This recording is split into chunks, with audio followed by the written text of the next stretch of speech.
Hello everyone, and welcome to another episode of Comic of the Week, brought to you by Graded Point 5. Today we're going to be jumping into the Japanese market, mostly just to spite Wayne, because fuck you Wayne, I like being a weeb and shit, to talk about the first manga I ever read, and the most impactful chapter of said manga, Dragonball number 203. Yes, this granddaddy of shonen battle manga is probably the reason why I fucking love manga and the Japanese entertainment world as much as I do. But what exactly did they fucking do that made me feel so much love and shit for it? Well, they fucking killed off their main character of Goku.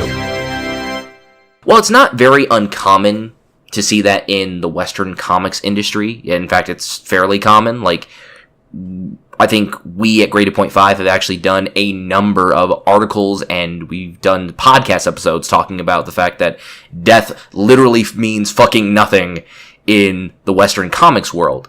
It does always mean something in the Eastern comics, especially with the Japanese market of manga is concerned.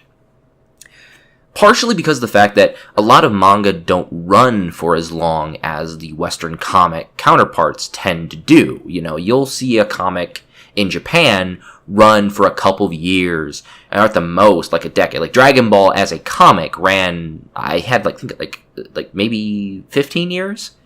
Something was very similar for something like Naruto. But those are the big shonen stories. Like a lot of manga does not run for that long. They'll run some of them for maybe 100 chapters, which, you know, weekly releases. That's only a little under 2 years actually. So what makes this so important in my mind is, you know, you gotta think, this was back in 1989 when this was released in Japan. I didn't read it until sometime in like 2003, 2004. But for the time that it was made, you took the face of your property, a property that was going very well for Akira Toriyama at the time, and they fucking killed off the motherfucker.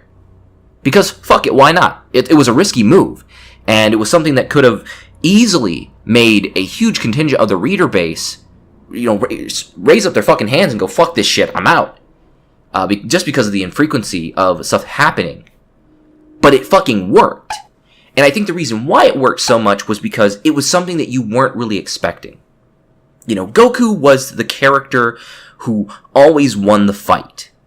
Even if it was just by the skin of his teeth, or, you know, he was battered and bruised and his body was broken a little bit at the end of it. But you never saw him die. And you saw everybody else around him die. You know, you saw Krillin die. You saw Master Roshi die. You know, there were plenty of characters who were very important and very powerful figures in Dragon Ball, you know, early Dragon Ball, that they specifically killed off to show, like, oh man, this is Goku's biggest threat yet, because of these characters dying. So when you have a situation where Goku is effectively sacrificing himself to make sure that the big bad at that point in the story is definitively dealt with, it creates this new sort of paradigm for how Dragon Ball as a story was going to be told from that point forward. And of course, Dragon Ball being Dragon Ball, you literally have artifacts that allow you to resurrect people. Goku was brought back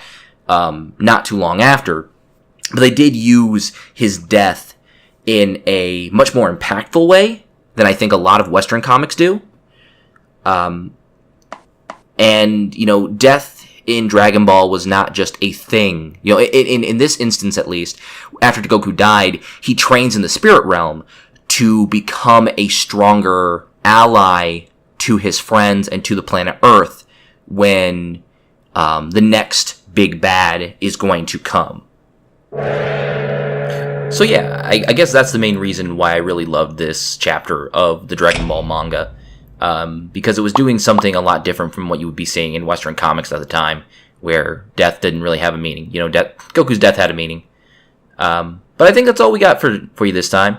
I hope you enjoyed my little rant about why I thought Dragon Ball 203 was so good.